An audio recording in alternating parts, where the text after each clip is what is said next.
What's going on, guys? It is Eric Pate here, and I am back with another video. And today we're going to be talking about the McDonnell Douglas DC-10. Why are we talking about it? Well, I just feel like that could be a very legacy airplane we should talk about. I'm going to start a new series actually where I'm going to look up stuff about a certain type of airplane, and then talk about also most of these are my opinion, accidents that we should probably take a look on regarding the DC-10 or the 737, 747. My next video is going to be actually over the 747. So, and more than likely we're going to talk about like the revolution of the 747. That video is probably going to be a lot longer than this one, but again, for now we are talking about the DC-10. And it's made, of course, by me, Eric Pate. So, the race for the first jumbo was a big thing for McDonnell Douglas, because in the 70s and 60s, there was a race between the top three aircraft manufacturers in North America, North America, I would say, to bring out the very first jumbo jet. The race was between Lockheed, McDonnell Douglas, and Boeing. I have a picture of, as you can see here, I have a picture of each, so you can know what it looks like. So the 747 was what Boeing came up with, and that's where my cursor currently is. And I said do a classic 747 because, like I said, we're talking about the 60s here.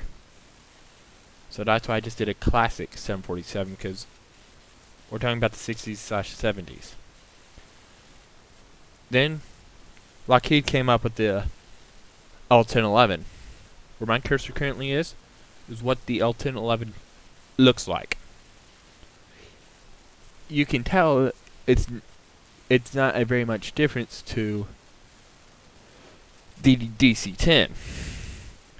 Really, the difference I can tell between the L-1011 and the DC-10, the only real difference I can tell between these two aircraft is we can actually go back to the front page for a sec.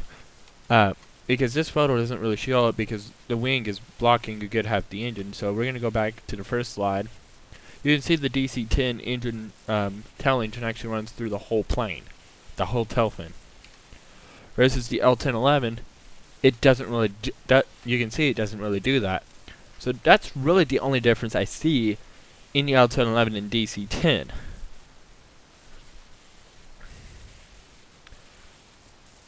Looks like though the L-1011 is also a little shorter than the nose. It's also sticking out a little bit more. Not thinking about it, I can see a little bit more of a difference. So what are the DC-10 characteristics? Well, like I mentioned, it has 3 engines, 2 on the wings, 1 on the tail. It can be used for long haul flights. It can seat up anywhere from 250 passengers to 380 passengers. The max distance was anywhere from 3,800 to 5,750 miles. The max cruise speed was 610 miles per hour. We're going to do some math later, actually. And the wingspan is 165 feet. Is how long each wing was. The first flight of the DC-10 was on August 29th, 1970, and it was first introduced by American Airlines on August 5th, 1971. Now we're about to talk about some of the next few slides here are my opinion on what I think the most major accidents or incidents was of the DC-10. First off, we got American Airlines Flight 96, went on June 12, 1972, just passing a little over 11,000 feet over Windsor, Ontario, Canada, after taking off from Detroit Metropolitan Airport. American Airlines Flight 96 was on the Detroit to Buffalo leg. Because as you can see here, I didn't type that in. Didn't type in that this was just a leg of the flight because I'm a little too lazy. But the flight originated in Los Angeles. It was going from Los Angeles to Detroit to Buffalo, then to LaGuardia. There was only 56 passengers and 11 crew on board, 67 in total. What happened was a cargo door blew out. Unlike the next accident we're looking at, the crew managed to make it back to Detroit. Cause of the cargo door blowout, it was not secured shut all the way. 2 years after the Windsor accident, another DC-10's climbing through 11,000 feet over Hermanville Forest just north of Paris after taking off from Paris-Orly, heading over to London. There are 335 passengers and 11 crew aboard, making a total of 346. The cargo door blew out on this one. The plane immediately went into a nosedive. Both the captain and first officer tried to pull it out of the nosedive, but despite their best efforts, the plane crashed in Hermanville Forest, instantly killing all on board. The cargo door was unsecured before the blowout. If you want more information about these two accidents, I would suggest to watch this Air Disasters episode, Behind Closed Doors. Look up Behind Closed Doors Air Disasters if you want more information about what actually happened. Why did two cargo doors on two airplanes blew out on both planes were just getting into service? It was pretty young when both of them blew out. Well, if you don't have time or you're just too lazy to watch it, I can just really quickly say that McDonnell Douglas actually knew something was wrong with the cargo door, and they did not fix it after the Windsor incident. But I bet they fixed it after the Turkish Airlines incident, because what did they need? 346 people to be dead? Just so they can try to fix the cargo door? I think both accidents would have been avoided because in the pressure test, the cargo door blew out on that one. Anyway, there's a video I do want to... So, anyway, shortly before impact, the plane actually almost leveled off, but it was too late. I actually have a video to show you of the crash of Turkish 981. If you think the next 20 seconds are going to disturb you, I would suggest to skip them. Here we go. You can see the plane's going into a nosedive after losing its cargo door.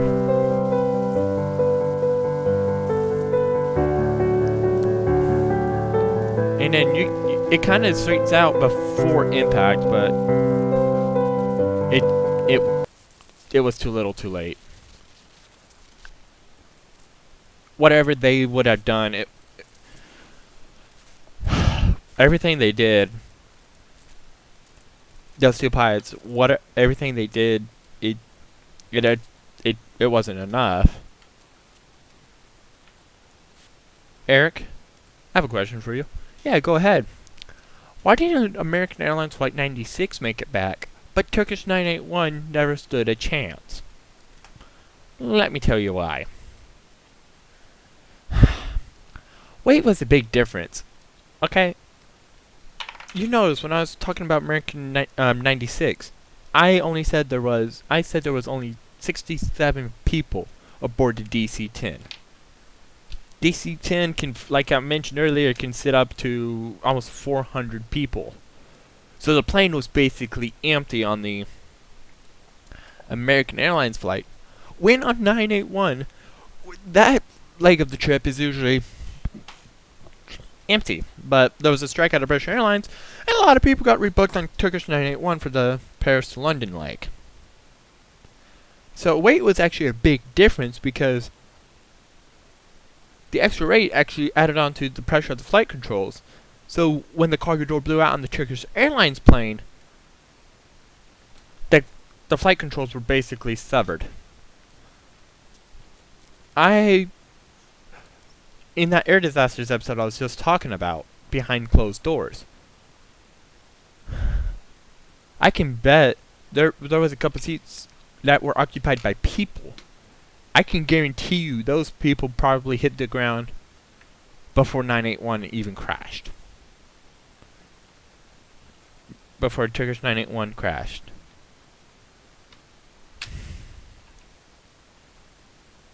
There was actually nothing left of Turkish 981. After it crashed, after Turkish 981 crashed, it was completely, as you just saw in that video, it was completely obliterated. It was completely destroyed.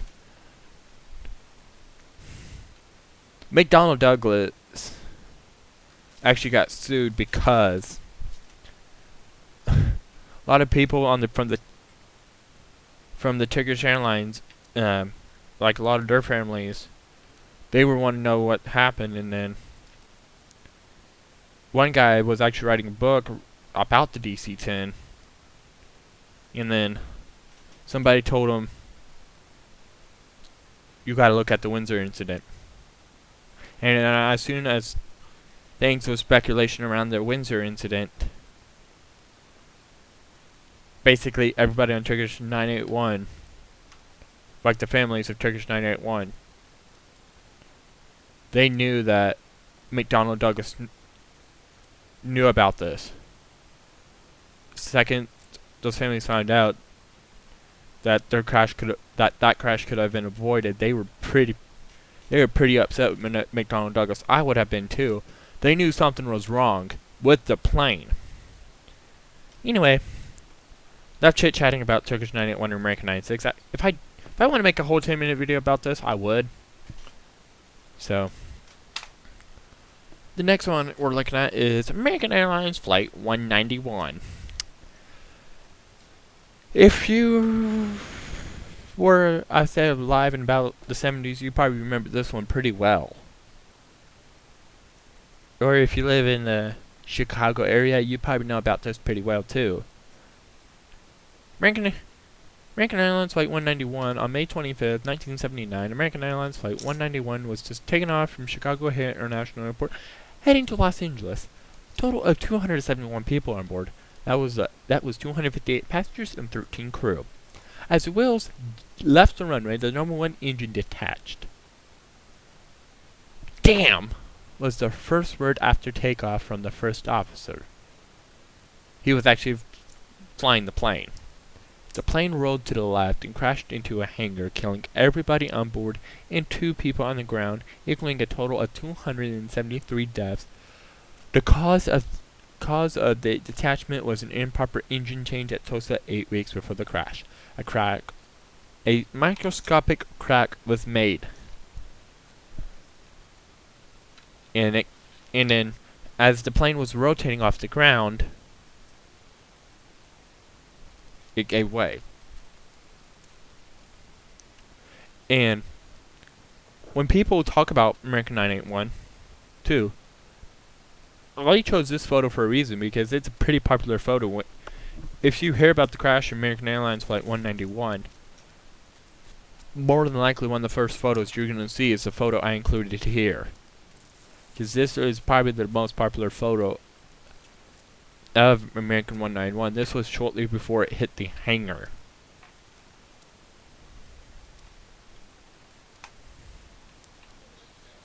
Alright, so next we're talking about United Airlines Flight 232. United Airlines Flight 232 was flying from Denver to Chicago, and then from Chicago it was going to continue on to Philadelphia. It had 296 people, 285 passengers, and 11 crew. 1 hour in the flight on the 2-hour journey over to Chicago. Engine 2, aka the engine on the tail, blew.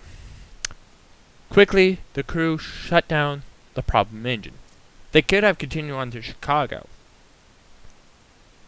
but something else was happening. The plane lost all hydraulics. Then it started to roll to the right. It just kept on banking and banking and banking. And the crew came up with a plan.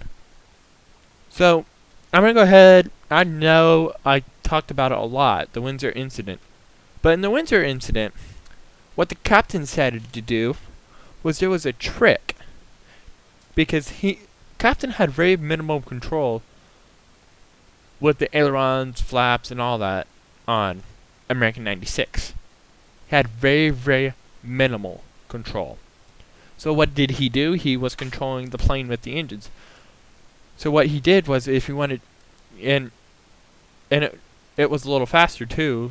With, like I said, he had minimal flight controls. So I moved I have a throttle quadrant, a video game throttle quadrant on my desk. So I have them both set at 50% at the moment for engines 1 and engine 2. So if I want to go left, what I would do is I would decrease power to engine 1 and increase power to engine 2. Why would I do that? Because it adds more weight onto the left engine, and you probably remember when you were a kid, you were played on the seesaw at your school. Well, let's say if I was to put 800 pounds on one side of the seesaw, like a 800-pound weight or something.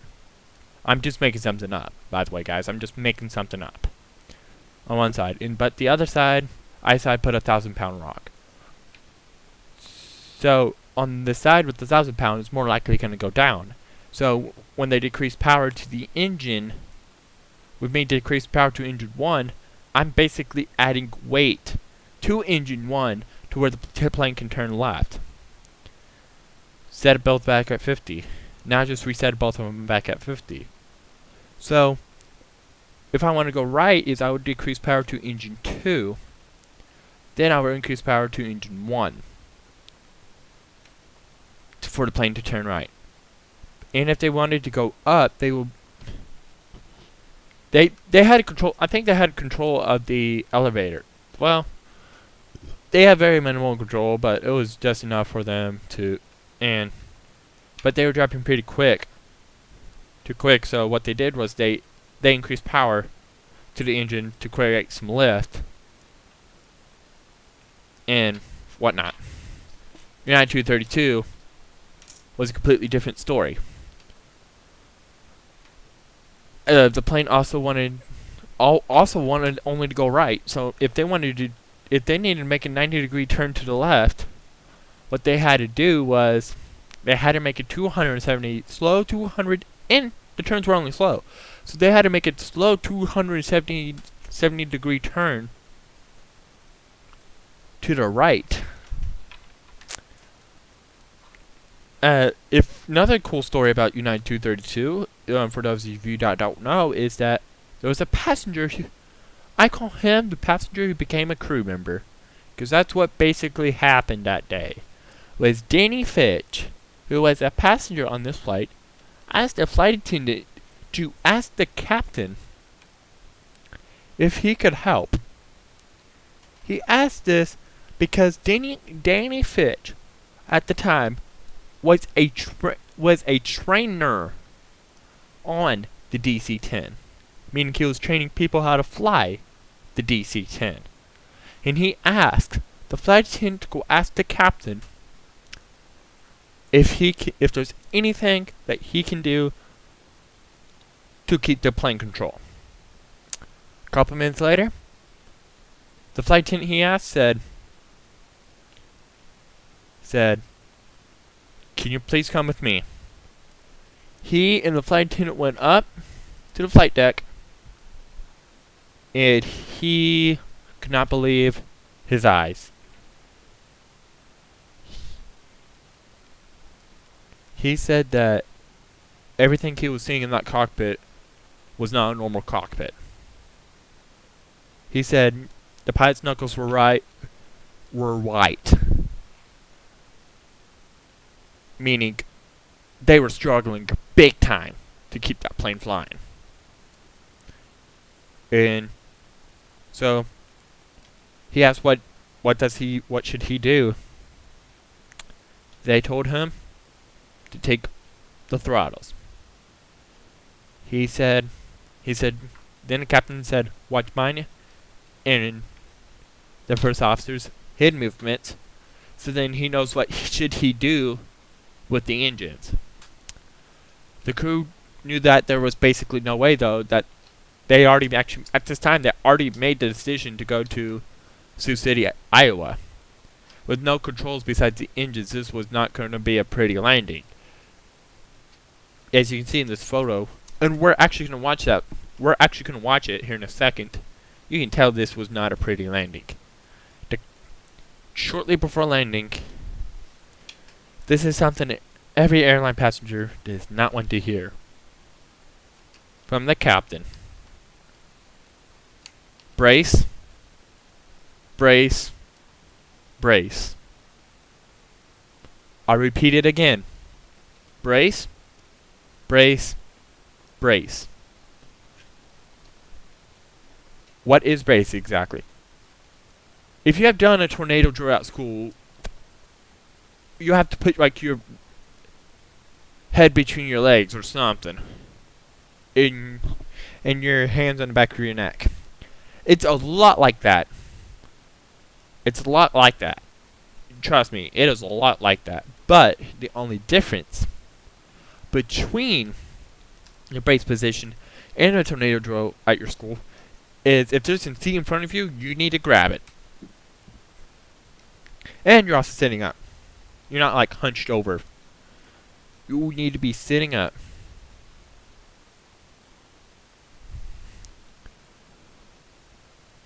Uh, 100 feet from the ground, the right wing banked and smacked the runway. It erupted into a fireball. 111 people were killed, but surprisingly 185 survived. The cause of the engine blowout was a crack in the fin disc that kept on growing over time.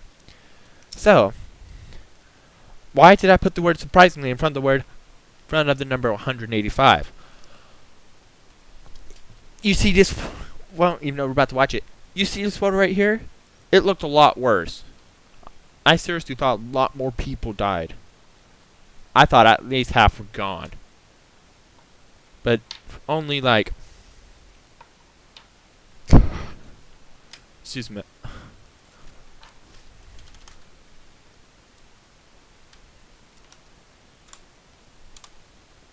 %37 of people were killed on that crash.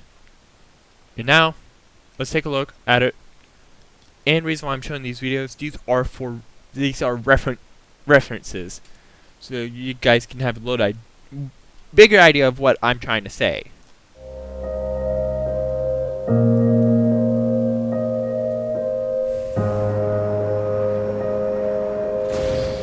You see the engine blows out right there. You can see it immediately banks to the right. And then it actually started doing a roller coaster motion. I forgot to mention that. You can tell that that plane was not controllable.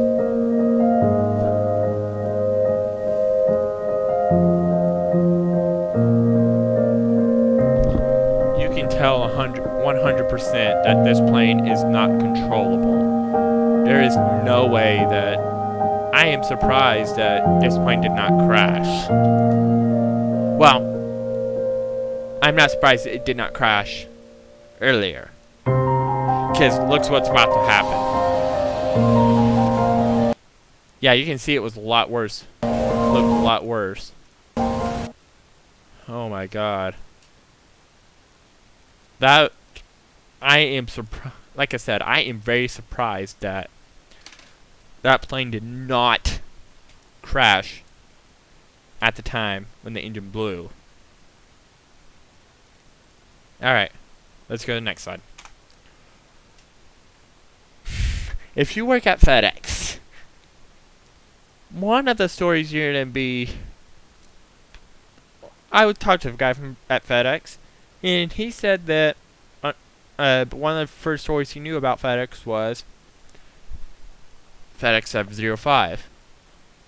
Why was this a major event for FedEx? Let's talk about it. I say go in a little more detail with this one just because there's a lot to say here. So this would actually take up the next 2 slides. On April 7th, 1994, FedEx Flight 705, flying from Memphis to San Jose, had 3 crew and 1 passenger. Captain David Sanders is in command, while First Officer James Tucker will be flying the plane to San Jose. Flight engineer Indy Peterson was the flight engineer for this flight. And the jump seat was Auburn Calloway. Shortly after takeoff, Calloway stormed the cockpit with hammers. He started beating the 3 pilots senseless. After a few swings, he went back into the cabin and got a spear gun. It came in a cockpit with it. Peterson grabbed the spear that was sticking out of the spear gun. Captain Sanders quickly got up to help Peterson try to restrain Calloway. Due to his fighting experience, Tucker was aggressively controlling the aircraft. Eventually, Tucker realized he was causing too much stress and possibly could crash the aircraft. So he reduced the throttles and leveled it off. Then he called it air traffic control. Shortly after that, Sanders asked Tucker to help. Tucker came and helped. After Calloway was restrained some, Sanders went into the cockpit. Shortly before landing, Calloway started fighting again. Sanders then leveled the plane off and he attempted to go back to the back. And he wanted to kill Calloway. Luckily, before he even left the cockpit, Tucker said they got it under control. Sanders successfully landed the plane back at Memphis. He opened the door on the right side and slide deployed. Paramedic David Teague made it up. And first question Sanders asked was, did he have handcuffs? Teague said no. Sanders' exact words were, "If not, you better get some. That son of a bitch is still dangerous." He got some and put them on Calloway. Well, okay. It made Sanders stand on the chain. Real quick. So, how Teague got the handcuffs, actually, now you might want to know, is how did Teague get the handcuffs? Well, after he made it up the side and after Sanders said, "Do you have handcuffs?" and Teague he either said no or shook his head no, I don't remember. And then Sanders said, "If you do, better get some. That son of a bitch is still," after he said that son of a bitch is still dangerous. Teague leaned out the cockpit door, let out the aircraft door, said, "I need handcuffs, throw me some handcuffs." So they did. Why did Teague made Sanders stand on the chain? Well, if Calloway was going to start fighting again, they want to at least restrain him somehow, and I think that's why Teague told Sanders to stand on the chain. All 3 pilots, unfortunately, did suffer career-ending injuries. Auburn Calloway, on the other hand, did as well, but no matter what, he would not be able to see the outside of a jail cell anymore, because Calloway will spend the rest of his life in prison without the possibility of parole for attempted murder of David Sanders,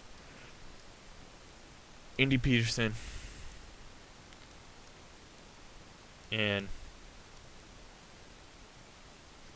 David Sanders, Indy Peterson, and James Tucker.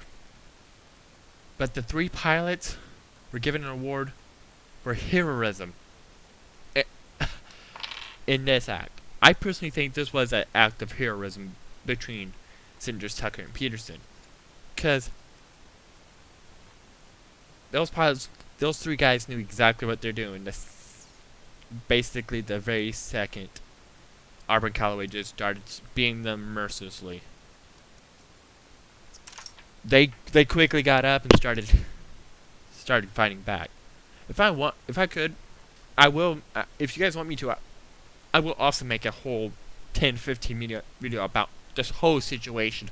I think this whole situation as a whole, looking at it as a whole thing, this is a good situation to look at if you want to look at acts of heroism by a pilot against attempted terrorism or whatever. This is a good one to look at.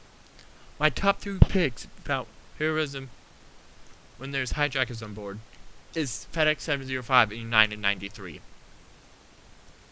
But the only difference was we all know United 93 crashed, but 705 landed safely. I am surprised that, actually, this is probably, I don't know how, but I am surprised that this plane did not crash. What the first officer was doing when the attack, what Tucker was doing when the attack first began. I am surprised the plane didn't crash. And according to Sanders' testimony, ever since he left 7,500 feet, the engines were idled the whole time. And that never happens. Every time I play Flight Simulator, I have to constantly adjust the throttles as I'm approaching an airport. But in this case, how did the engines stay idled, but did not? He said it was barely slowing down. So what is the DC-10 up to now? So it's still being used as in cargo for FedEx, TAP Cargo. It's also used for Orbeez International, and it's a 10 Tinker Air. I don't know why I'm repeating myself, but I said it's also used for retardant and fire season. You can see a plane right here clearly putting retardant on a wildfire. And these, of course, my sources. I did include the 2 video links. The 2 videos we did take a look at. I did include both links. Oh, real quick, I do want to shout out to both of those people for making good videos. And hopefully you guys didn't mind me using them as a reference in this video. But, yeah.